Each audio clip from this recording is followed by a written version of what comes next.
Alright, mga matitibay, once again, Rasaul Unfiltered. Para sa mga taong pagod na, pero patuloy pa rin lumalaban,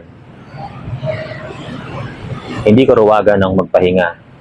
Actually, mga matitibay, sabi nga nila, kahit ikaw ay sobrang bugbog na, sobrang emotional down na, may karapatan ka pa rin magpahinga.